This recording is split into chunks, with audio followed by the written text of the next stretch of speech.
Dan hari ini saudara, judul perenungan kita bersama ialah Living a Full Life, atau hidup di dalam keutuhan. Nah, saya akan mengajak saudara untuk membaca Injil Yohanes pasal yang kelima, ayat yang ke-19 sampai ayat yang ke-29. Injil Yohanes pasal yang kelima ayat 19 sampai 29. Nah, kita akan baca ini bergantian seperti biasa. Saya akan memulai terlebih dahulu untuk warna yang putih, lalu kita bersama-sama membacanya warna yang hijau. Injil Yohanes pasal yang kelima ayat yang ke-19 sampai ayat yang ke-29. Saya akan memulai terlebih dahulu. Maka Yesus menjawab mereka, katanya, "Aku berkata kepadamu, sesungguhnya anak tidak dapat mengerjakan sesuatu dari dirinya sendiri, jikalau tidak ia melihat Bapa mengerjakannya. Sebab apa yang dikerjakan Bapa itu juga yang dikerjakan anak. Sebab Bapa mengasihi anak dan ia menunjukkan kepadanya segala sesuatu yang dikerjakannya sendiri. Bahkan ia menunjukkan kepadanya pekerjaan-pekerjaan yang lebih besar lagi daripada pekerjaan-pekerjaan itu, sehingga kamu menjadi heran. Sebab sama seperti Bapa membangkitkan orang-orang mati dan menghidupkannya, demikian juga anak menghidupkan barang siapa yang dikehendakinya. Bapa tidak menghakimi siapapun, melainkan telah menyerahkan penghakiman itu seluruhnya kepada anak.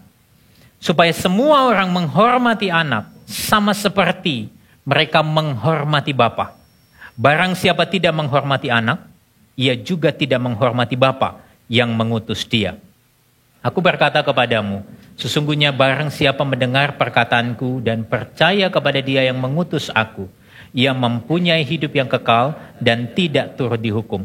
Sebab ia sudah pindah dari dalam maut ke dalam hidup. Aku berkata kepadamu, sesungguhnya saatnya akan tiba dan sudah tiba, bahwa orang-orang mati akan mendengar suara anak Allah, dan mereka yang mendengarnya akan hidup. Sebab sama seperti Bapa mempunyai hidup dalam dirinya sendiri, demikian juga diberikannya anak mempunyai hidup dalam dirinya sendiri.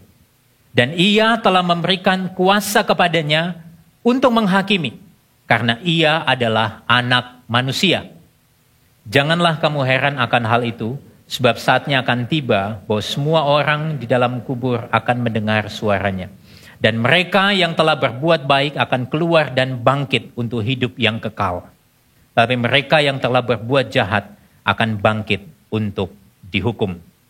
Saudara, semikian jauh pembacaan Alkitab kita pada hari ini. Yang berbahagia adalah setiap kita yang boleh membaca, yang merenungkan, dan yang tentunya dimampukan untuk melakukan kebenaran firman di dalam kehidupan sehari-hari. Amin. Saudara, biasanya di awal tahun sangat identik sekali, saudara, dengan yang namanya resolusi. Saya juga sering melakukan itu, saya sering membuat resolusi, tapi acap kali, saudara, ketika membuat, sebulan pertama berjalan dengan baik, setelah itu kemudian sepertinya menguap. Ya, sepertinya hilang. Dan mungkin saudara juga melakukan hal yang sama. Resolusi di tahun yang baru. Mungkin saudara sudah punya list yang panjang seperti ini, saudara. Apa saja itu? Mungkin saudara di tahun 2024 pengen punya pekerjaan yang cemerlang, punya karir yang cemerlang. Saudara bahkan juga pengen punya dan mengalami yang namanya pemulihan ekonomi, terobosan keuangan. Saudara, mungkin 2023 saudara tidak mendapatkan itu, saudara pengen lagi di 2024. Atau juga tidak jarang dari kita mungkin minta dalam resolusi kita itu, atau kita tulis kita pengen dapat kesembuhan. Ya, mungkin hal-hal yang kecil. Mungkin saudara punya GERD, ya, lalu saudara, wah, tahun 2024 saya pengen sembuh dari penyakit yang ini. Nah, atau mungkin saudara, bagi saudara yang masih single, saudara pengen punya pasangan. Yang punya pasangan, ini bukan resolusi Anda, saudara, ya. Atau mungkin saudara pengen punya hidup sehat. Saudara juga pengen punya kemandirian di dalam hidup. Ini semua, saudara, kayaknya terlalu materialis. Ya, saya tambahkan satu yang agak spiritual. Ya, rutin perpuluhan. Nah, ya, rutin persembahan. Atau mungkin saudara pengen punya pertemanan yang lebih luas lagi di tahun 2024, supaya bisnis saudara juga mungkin makin berkembang. Saudara juga mungkin berpikir, ya sudah, ini tahun 2024, saya mulai menabung untuk masa pensiun. Atau mungkin ada di antara saudara, mungkin sebagian kaum muda, nulis resolusinya. Tahun 2024 saya akan mengurangi interaksi dengan gadget. Saudara, semua ini baik. Ya, semua ini baik. Saya tidak anti dengan resolusi. Tetapi ada sebagian orang yang berpikir begini. Kalau resolusi mereka semua terrealisasi, maka mereka itu hidup di dalam sebuah keutuhan. Hidup mereka penuh, mereka utuh, mereka merasa puas. Tapi pertanyaannya adalah, benarkah seseorang yang sudah dapat semua itu, maka mereka punya hidup yang utuh? Mereka punya hidup yang puas?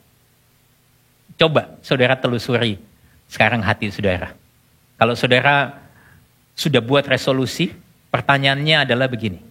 Apa yang saudara kejar? Apa yang hati saudara ingin dari setiap resolusi itu?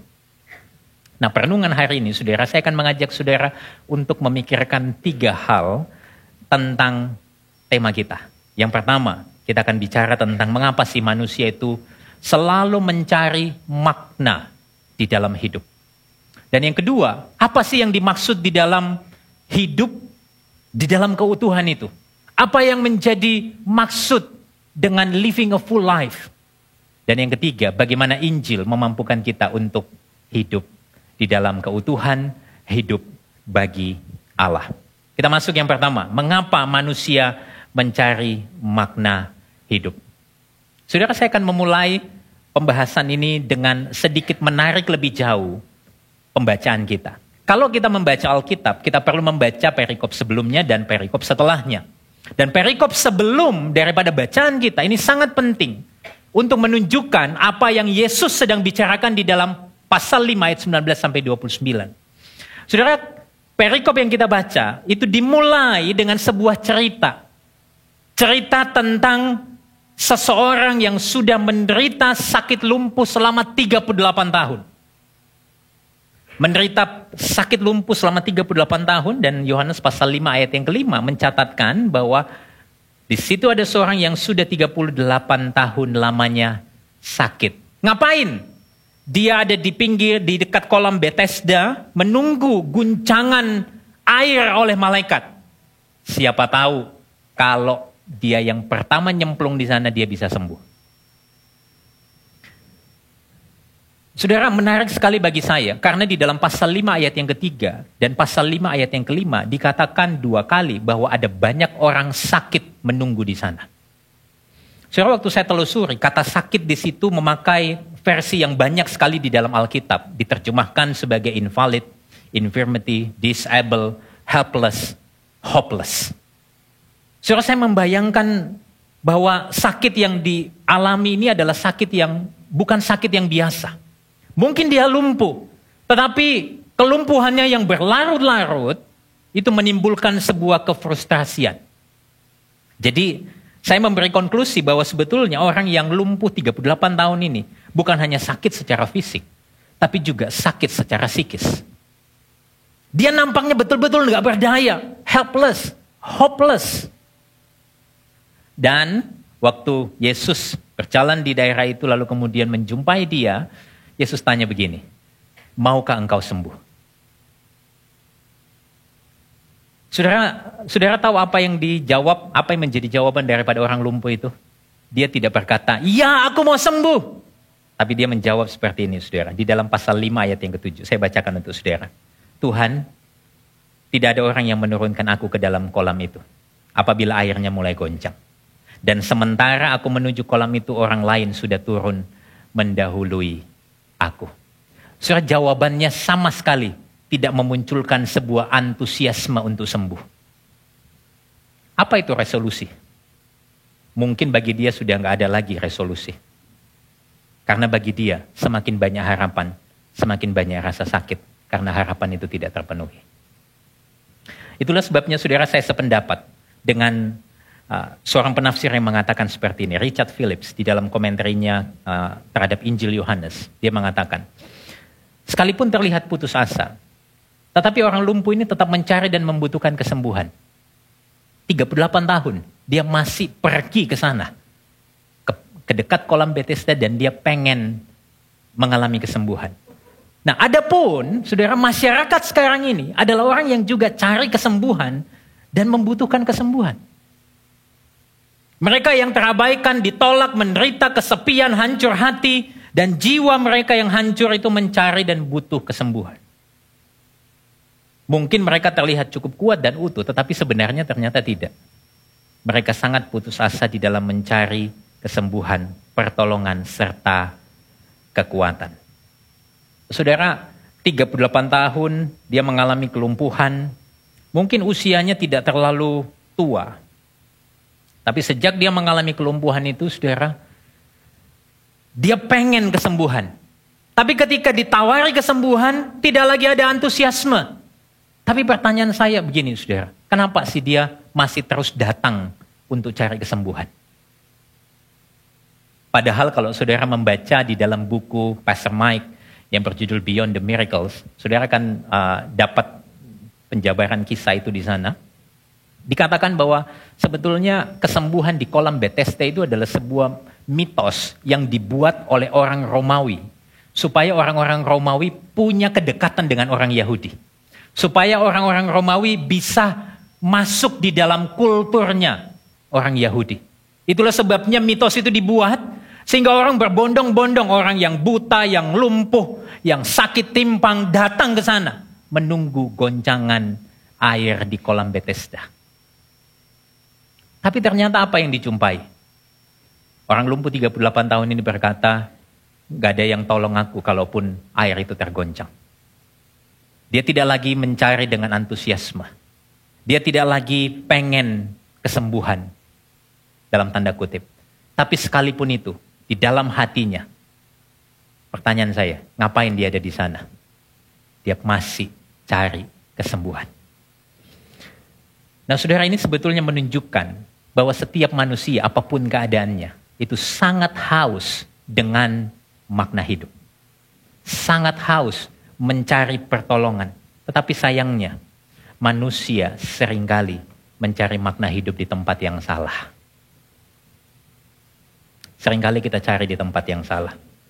Sama seperti orang-orang yang sakit, yang menunggu goncangan air di kolam Bethesda. Saudara, tidak banyak berubah untuk konteks hari ini. Saya kasih contoh.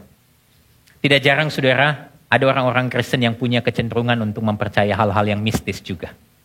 Misalnya, mereka mencari benda-benda tertentu yang dianggap punya daya magis, atau mengungkapkan doa-doa yang diformulasikan sedemikian rupa yang dianggap punya kekuatan spiritual. Ada juga yang kemudian mencari buku-buku yang mengajarkan rumusan doa yang manjur ketika doa yang lain sudah mentok. Ada juga yang kemudian menjual kain-kain tertentu, minyak-minyak tertentu yang katanya sudah diurapi untuk memberi kekuatan ilahi. Atau dalam bentuk yang lain. Mungkin saudara kita sudah lama berdoa bagi terobosan finansial, tapi nggak ada jawaban. Kita berdoa minta supaya pasangan kita diubahkan, juga nggak ada jawaban. Kita sudah bertahun-tahun berdoa kepada Tuhan, supaya orang tua kita bisa mengenal Injil, mengenal Kristus, tapi juga nggak ada perubahan. Dan seolah-olah sepertinya doa dan harapan kita itu membentur langit-langit gereja dan langit-langit rumah kita, dan tidak sampai ke telinga Tuhan. Akhirnya apa yang terjadi? Sekian lama hati kita kemudian menjadi tawar hati. Kata-kata kita mulai jadi pahit seperti orang lumpuh tadi.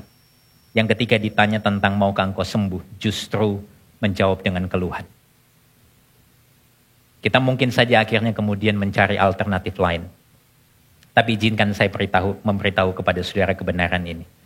Setiap kita mengalami kefrustrasian dalam hidup, keputusasaan, dan akhirnya seringkali kita tidak lagi mulai mempercayai Tuhan. Kita cari alternatif lain. Dan ini sebetulnya mengekspos apa yang ada di dalam hati kita. Waktu kita mencari yang lain selain Tuhan, pada satu titik akan mengekspos apa yang menjadi isi hatimu. Nah, saya teringat dengan perkataan daripada Timothy Keller di dalam bukunya Counterfeit God. Dia mengatakan kalimat seperti ini. Jika ada sesuatu yang menjadi lebih utama atau mendasar daripada Tuhan di dalam kebahagiaanmu, makna hidupmu, dan identitasmu, maka itu telah menjadi sebuah berhala. Saudara, saya rasa di awal tahun ini kita perlu mengecek waktu kita membuat resolusi, apa yang kita kejar di sana. Waktu kita pengen mengalami sesuatu, pengen mengalami terobosan, apa yang kita cari? Saudara, mari ngecek hati kita. Nah, singkat cerita, saudara, saya langsung fast forward cerita itu. Setelah Yesus menyembuhkan orang sakit yang lumpuh 38 tahun itu, lalu kemudian ada beberapa orang Yahudi yang menjadi marah dan hendak menganiaya Yesus.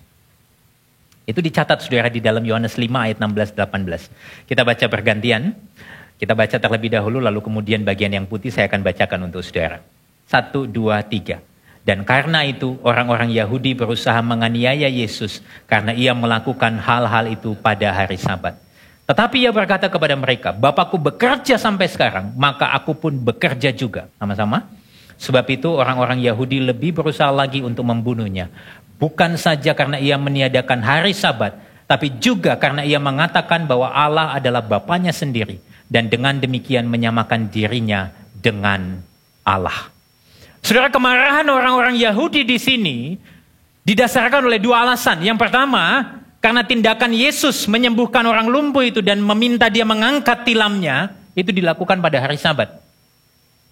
Dan ketika bicara tentang hari Sabat, saudara, ini merupakan hal yang sangat serius bagi orang Yahudi. Dan tentunya itu akan memicu sebuah kontroversi. Lalu yang kedua, dikatakan apa? Karena Yesus menyamakan dirinya dengan Allah. Yesus menyamakan dirinya dengan Allah. Saudara, waktu mereka niat dan berusaha lagi untuk membunuh Yesus, Yesus kemudian mengatakan bacaan kita tadi. Memberikan sebuah penjelasan tentang otoritasnya yang setara dengan Bapa. Kalau ayat 17 katakan, Bapakku bekerja sampai sekarang, maka aku pun bekerja. Itu artinya ingin menunjukkan bahwa dia adalah Allah yang setara dengan Bapa. Dia adalah Allah yang punya otoritas yang sama dengan Bapa. Nah, saudara, di dalam perenungan ini, saudara, waktu saya merenungkan bagian ini dan membaca bagian ini, saudara coba perhatikan. Yohanes menuliskan sebuah narasi di ayat 16. Karena itu orang Yahudi berusaha menganiaya Yesus. Yohanes tidak kemudian menampilkan satu tokoh orang Yahudi yang secara verbal mengungkapkan keinginannya. Tapi Yohanes hanya memunculkan sebuah narasi, dan apa yang terjadi? Yesus memberi jawab. Seolah-olah Yesus tahu apa yang menjadi isi hati pikiran mereka. Dan lalu Yesus memberi jawab.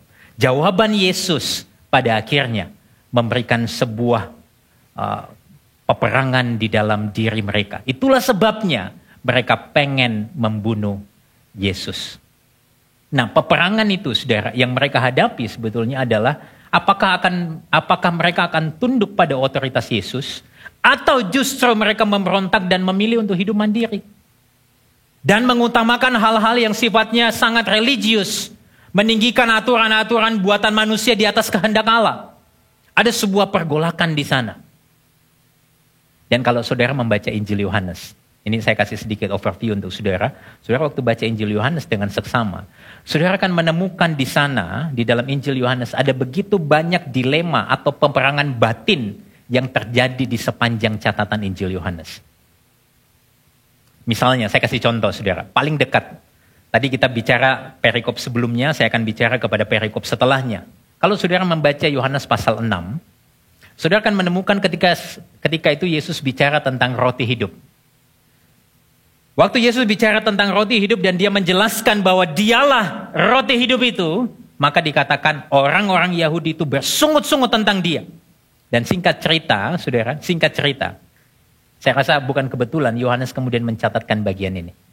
Yohanes bilang begini, orang-orang Yahudi bertengkar antara sesama mereka. Artinya apa? Ada yang mulai ragu dan meyakini bahwa betul apa yang dikatakan oleh Yesus, tapi di sisi lain ada yang tetap menolak dan memberontak terhadap otoritas Yesus. Saudara, sebetulnya serupa dengan apa yang dialami oleh orang-orang Yahudi.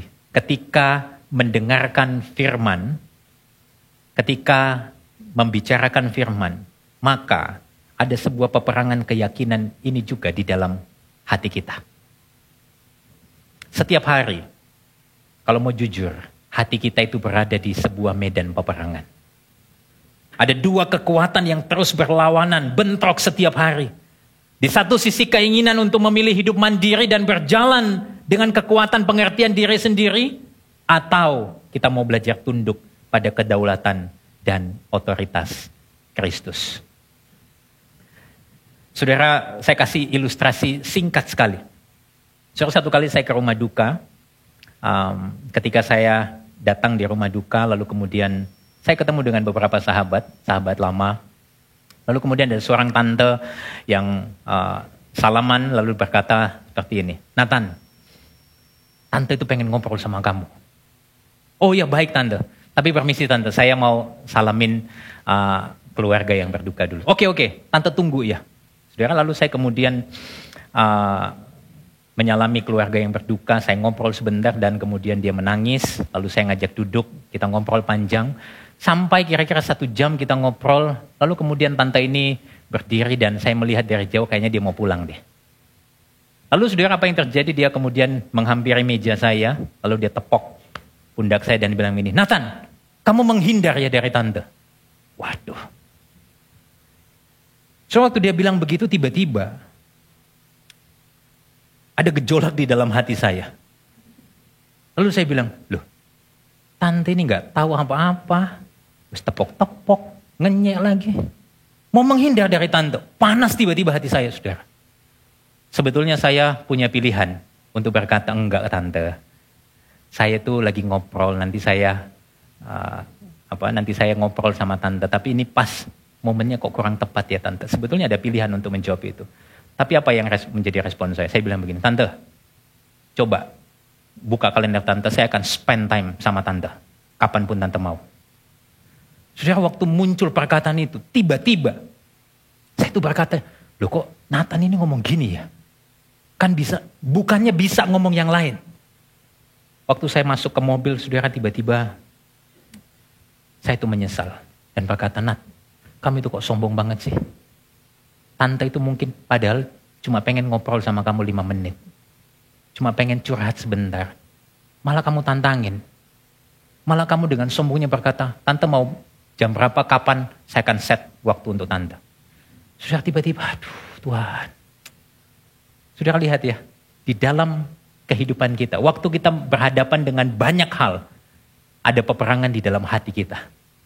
Peperangan di mana kita itu pengen hidup mandiri dan kita pengen tunduk kepada Kristus.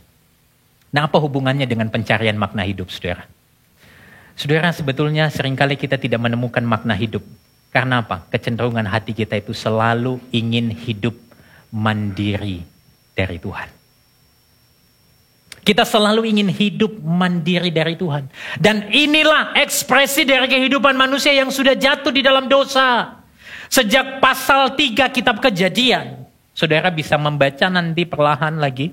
Saudara menjumpai di situ bagaimana manusia terus mencoba untuk hidup mandiri dari Tuhan. Manusia mencoba hidup dengan caranya sendiri. Mungkin saudara bilang begini, "Enggak pastor, saya mah enggak. Saya ini jemaatnya Gibeon, Gospel Center Church. Saya selalu mendengarkan Injil. Saya itu enggak punya kecenderungan itu." Tunggu dulu. Coba saudara pertimbangkan beberapa pertanyaan ini. Tanyakan di dalam hatimu pertanyaan ini. Pertama, apakah saudara semakin rindu dipimpin oleh firman Tuhan? Yang kedua, apa yang membuat saudara merasa aman dalam menjalani hidup? Yang ketiga, apa yang menenangkan Anda ketika mengalami rasa takut dan putus asa? Yang keempat, apakah Anda masih berduka atas dosa? Yang kelima, apakah disiplin rohani semakin penting bagi Anda? Saudara, ini hanya sebagian pertanyaan-pertanyaan diagnosa untuk melihat kecenderungan hati kita. Jawaban saudara itu akan menjelaskan kecenderungan hati saudara. Apakah saudara akan semakin bergantung pada Tuhan atau semakin ingin hidup mandiri dari Tuhan. Saudara, saya rasa pertanyaan-pertanyaan ini sangat penting. Itu sebabnya kalau khotbah di Gibeon, saudara, kita selalu memberikan pertanyaan reflektif untuk saudara bisa mengecek hati saudara. Tetapi poin kita yang pertama belum terjawab ya. Kenapa manusia itu selalu mencari makna hidup? Kalau manusia cari di tempat yang salah, manusia punya kecenderungan hidup mandiri, lalu kenapa manusia itu cari makna hidup? Saudara, saya suka sekali dengan perkataan Agustinus yang mengatakan seperti ini. Engkau mencipta kami bagi dirimu ya Allah. Dan hati kami tenang, tidaklah tenang sampai beristirahat di dalammu. Saudara, Allah mendesain kita, mencipta kita untuk hidup bergantung pada Dia. Bukan hidup mandiri dari Dia. Tapi karena dosa, maka pencarian kita akan makna hidup selalu salah arah. Nah, ada good newsnya untuk saya dan saudara. Allah enggak membiarkan saya dan saudara hidup di dalam pencarian makna yang salah arah. Dia mengutus anaknya yang tunggal untuk membuat hidup kita punya makna. Dan kalau saya percepat lagi saudara, di tengah tuduhan-tuduhan ancaman yang diterima Yesus karena ketidaksukaan orang-orang Yahudi, Yesus justru memberikan sebuah tawaran untuk mereka mengalami hidup yang utuh. Kita masuk pada poin yang kedua. Apa yang dimaksud dengan hidup di dalam keutuhan? Saudara, coba perhatikan Yohanes 5 ayat 24. Di sana dikatakan demikian. Aku berkata kepadamu, sesungguhnya barang siapa mendengar perkataanku dan percaya kepada Dia yang mengutus aku, ia mempunyai hidup yang kekal dan tidak turut dihukum sebab ia sudah pindah dari dalam maut ke dalam hidup. Saudara bayangkan, coba bayangkan. Bagaimana Yesus justru memberi tawaran hidup yang kekal ini kepada siapa? Kepada sebagian besar dari mereka yang ingin membunuhnya. Saudara, bukankah ini sebuah gambaran dari kasih Allah yang begitu besar kepada dunia ini?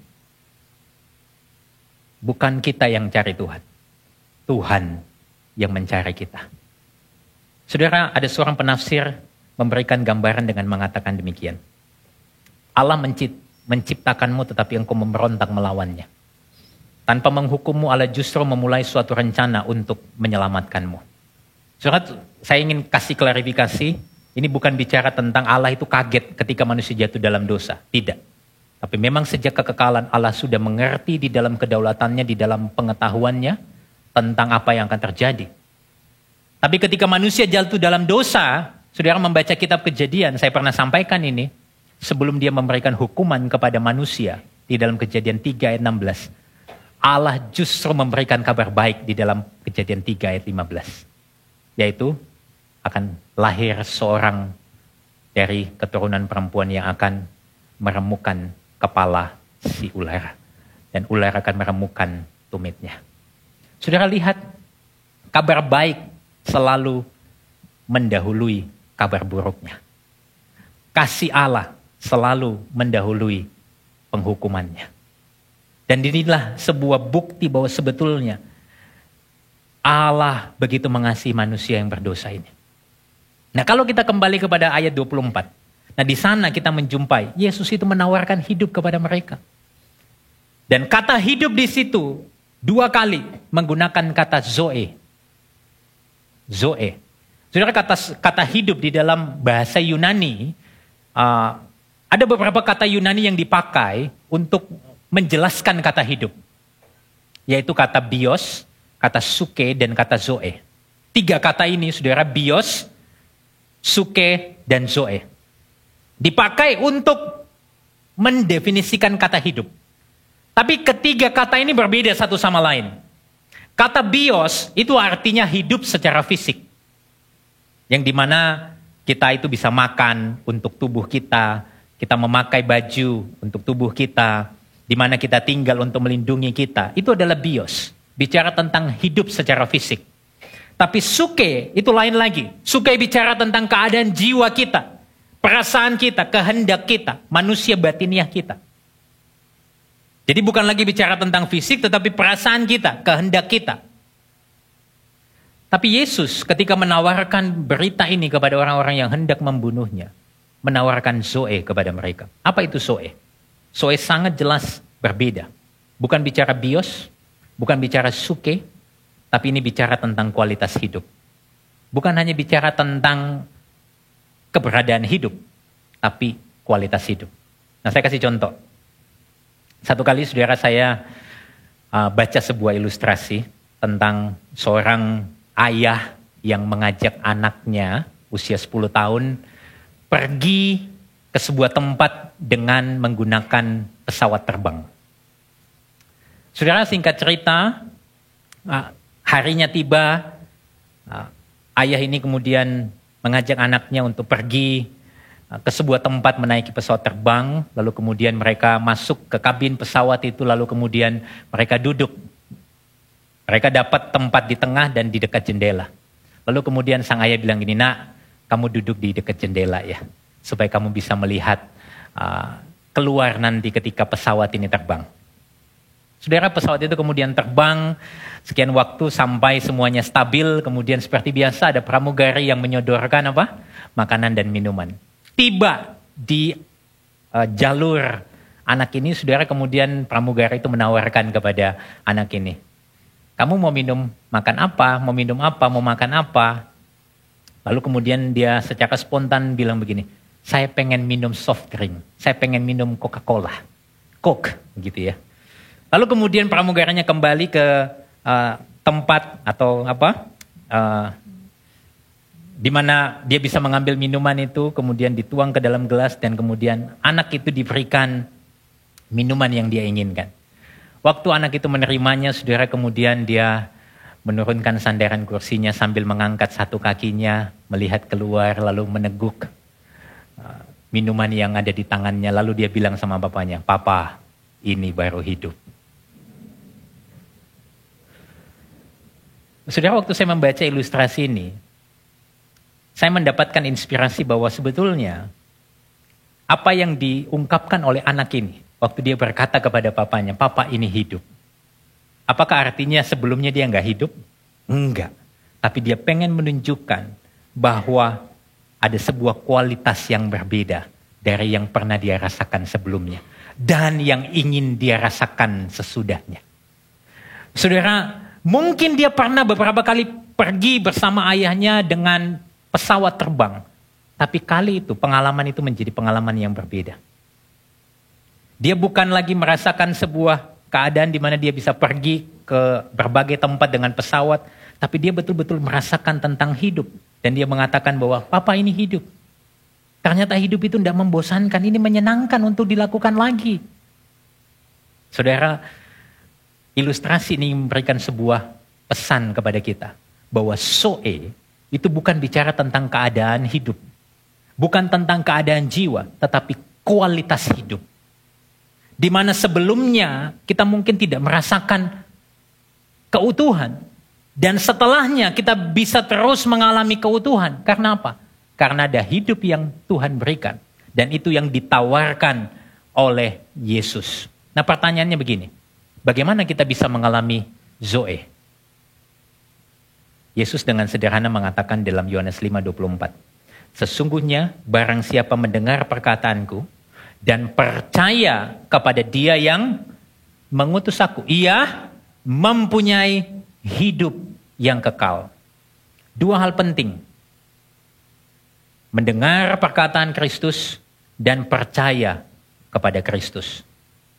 Mungkin saudara tanya, apa hubungannya, Pastor? Mendengar perkataan Kristus, percaya kepada Kristus, lalu punya hidup. Saya jelaskan, ayat 25 dikatakan begini. "Aku berkata kepadamu, sesungguhnya saatnya akan tiba dan sudah tiba, bahwa orang-orang mati akan mendengar suara Anak Allah, dan mereka yang mendengarnya akan hidup." Sekali lagi, memakai kata Zoe. Yesus berkata, saatnya akan tiba dan sudah tiba. Orang mati akan mendengar suaranya dan mereka yang mendengarnya akan hidup. Saudara, jujur, saya berulang kali berkhotbah dan mendengarkan khotbah di acara pemakaman. Dan saya tidak pernah sekalipun mendengar ada jenazah yang berkata amin ketika pengkhotbah berbicara. Pertanyaannya, bagaimana mungkin orang mati bisa mendengar dan menaati Kristus? Saudara, saya pikir cara terbaik untuk menjawab pertanyaan ini adalah dengan begini. Coba kita kembali ke cerita orang lumpuh. Bagaimana mungkin orang lumpuh 30 tahun, 38 tahun, dapat mengangkat tempat tidurnya dan kemudian berjalan? Jawabannya, hanya jika Sang Pemberi Hidup memberikan kuasa itu. Dengan kata lain, ketika Kristus berbicara dan memberikan hidup, tidak ada seorang pun yang kemudian bisa menolaknya. Artinya, selain Kristus, tidak ada seorang pun dari antara kita, manusia yang bisa memiliki kehidupan rohani. Kita semua mati secara rohani. Kita semua lumpuh, tidak berdaya, tidak mampu menyembuhkan diri kita sendiri. Hanya ketika Yesus memanggil saya dan saudara, maka Dia menghidupkan kita. Dan inilah inti daripada Injil. Saudara, Injil itu bukan bicara tentang membuat saya dan saudara yang menganggap diri baik menjadi lebih baik. Atau Injil itu bukan bicara tentang mengubah orang yang jahat jadi baik. Tapi Injil itu berbicara tentang membuat orang yang mati menjadi hidup. Saudara, disinilah sesuatu yang fundamental yang perlu kita sadari. Waktu kita tahu ini, saudara, kita ketemu sebuah pemahaman bahwa sebetulnya kalau kita bisa terima keselamatan, itu sepenuhnya karya Kristus. Di mana Dia membangkitkan kita orang berdosa yang sudah mati, jadi anak-anak Allah yang hidup. Saudara, bukankah ini kabar baik bagi saya dan saudara? Kalau kita bisa merespon Allah, sebetulnya itu karena kasih karunia Allah yang sudah menghidupkan kita. Bukan karena kita yang mau merespon Tuhan. Kalau kita bisa melakukan perbuatan baik, bukan karena natur kita yang baik, tapi sesungguhnya karena Allah yang baik memberikan hidup yang baru kepada saya dan saudara, sehingga memampukan saya dan saudara untuk melakukan perbuatan baik. Amin.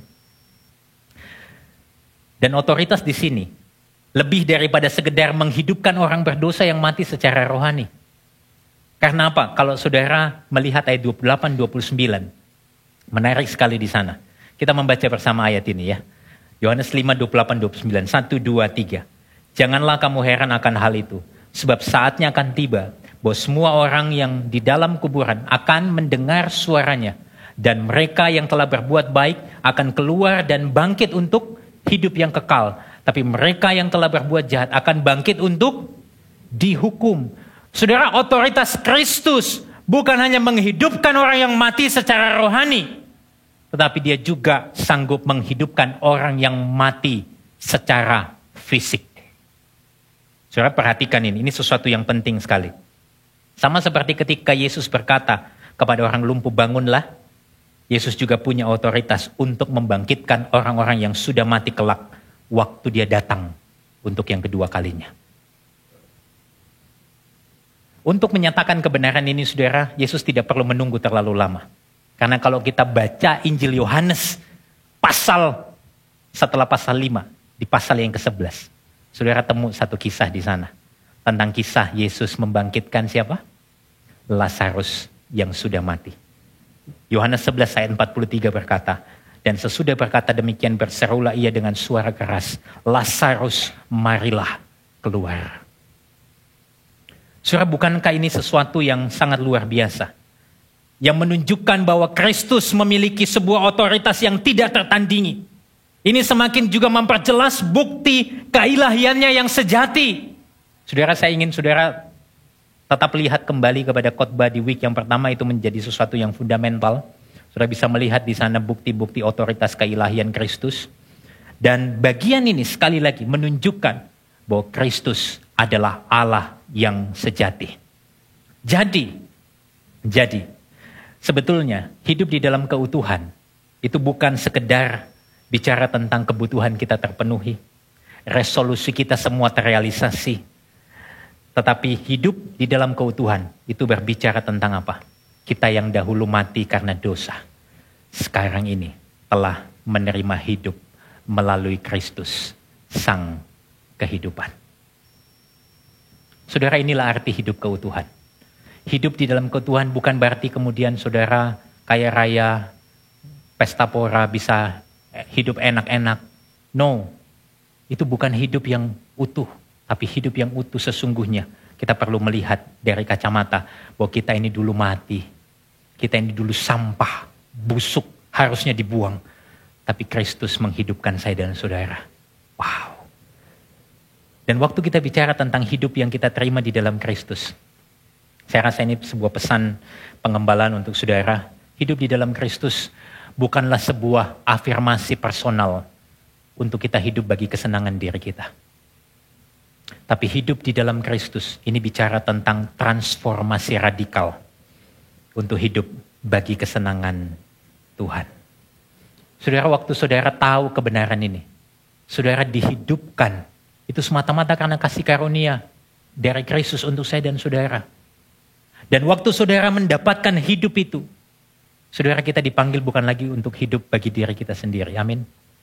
Sehingga hari ini, mengawali tahun yang baru, saudara bisa berkata, hidupku bukannya aku lagi, tapi Kristus yang hidup di dalam aku.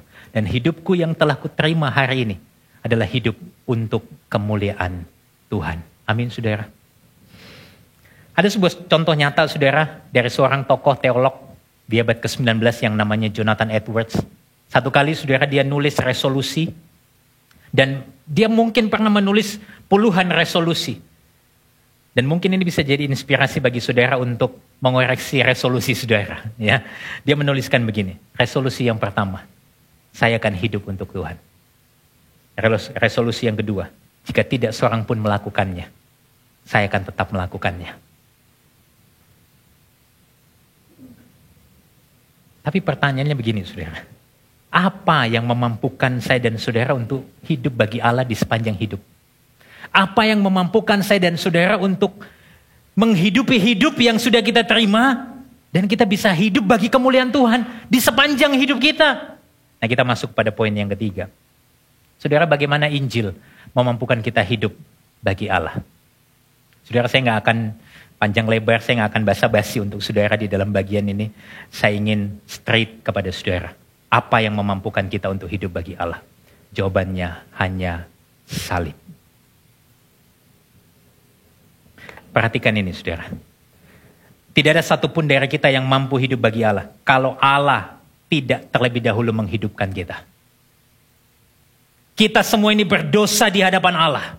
Dan kalau boleh saya gambarkan dengan detail, Alkitab itu sudah menyatakan bahwa dari ujung kaki kita sampai ujung rambut kita, kita adalah orang-orang yang berdosa.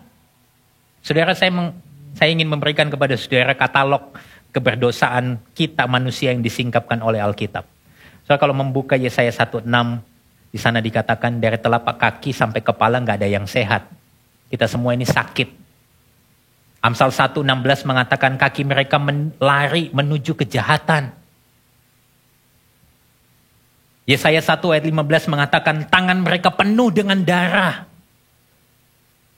Yeremia 17 ayat 9 mengatakan betapa liciknya hati. Lebih licik daripada segala sesuatu. Hatinya sudah membatu, siapa yang dapat mengetahuinya? Roma 3 ayat 13 mengatakan kerongkongan mereka seperti kubur yang ternganga. Lidah mereka merayu-rayu, bibir mereka mengandung bisa. Yesaya 6 ayat 10, telinga mereka sangat berat untuk mendengar. Amsal 21 ayat 4 mengatakan, mata mereka congkak, hati mereka sombong. Efesus 4, 17 dan 18, nanti saudara baca, dikatakan pikirannya sia-sia, pengertiannya gelap.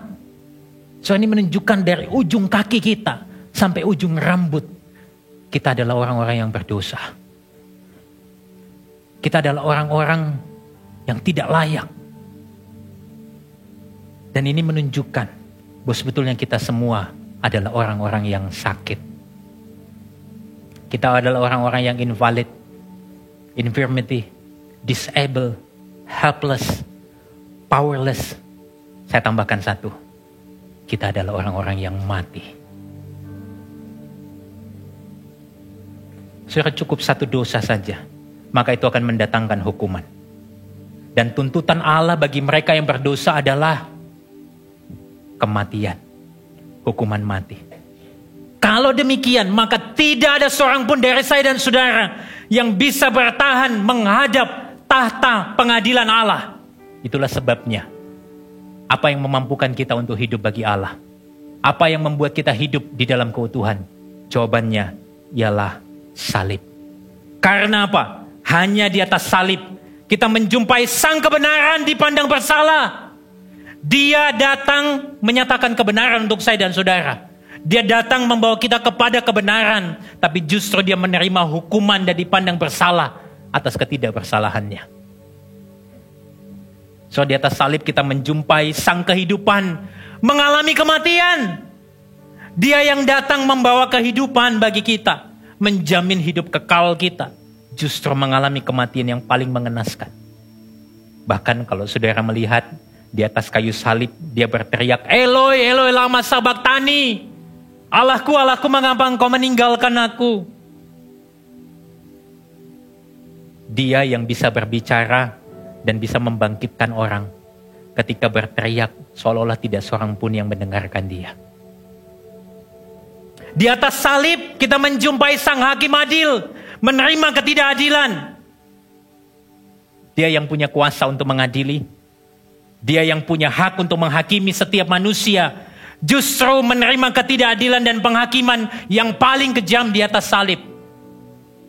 Itulah sebabnya saudara, ketika kita memandang salib, di sana kita menemukan kehidupan.